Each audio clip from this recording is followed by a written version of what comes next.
কেন আমি কি বাড়িতে আসতে পারি না? নিজের বাড়িতে আসা কি বারণ আছে? আরে আমি সেটা বলিনি, তুই তো আসার আগে আমাকে ফোন করে আসতি, হঠাৎ করে চলে আসলি তার জন্যই কথাটা বললাম। ও আচ্ছা আচ্ছা, এবার থেকে কিছু নিয়ে আস। কোনো দরকার নেই, দরদ দেখে উতলে পড়েছে দিদির জন্য। আমার মা বাবা আসলে তো তখন নামগন্ধই নেই বাজার যাওয়ার।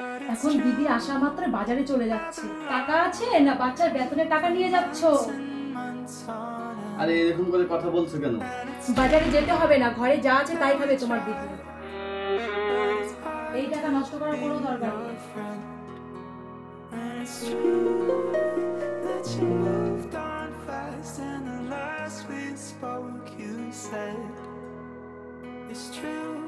আমাকে তো তুমি কোনোদিন বুঝলে না।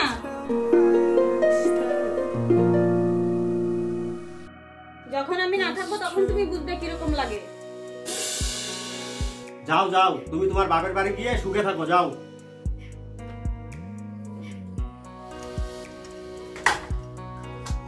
তুমি থাকো, আমি গেলাম। তোমার সংসার আর আমি করব না। আমি এখন বাপের বাড়ি গেলে আর কোনোদিন আসবো না।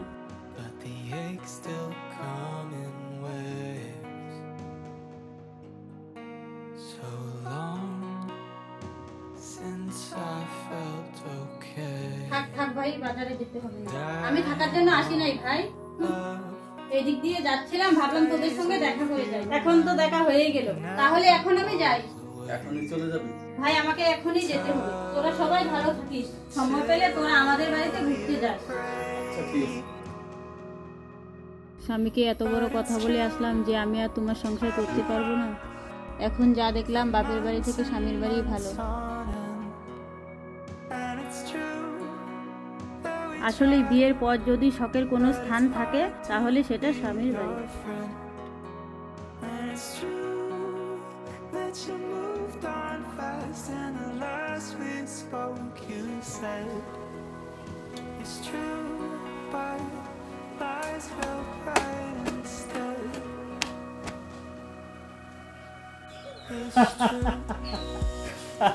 কি ব্যাপার, তুমি চলে আসলে কেন?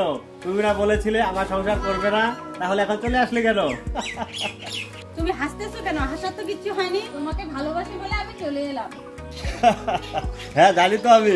ঠিক আছে ঠিক আছে, তুমি রান্না বসাও, আমি বাজার থেকে কিছু নিয়ে আসি। স্বামীর বাড়ি থেকে ঝগড়া করে একবার নিজের বাবার বাড়িতে যান, বাস্তবতা নিজেই বুঝতে পারবেন কে আপন কে পর। কথাটা যদি সত্যি মনে হয় তাহলে অবশ্যই কমেন্টে লিখে জানাবেন আপনারা।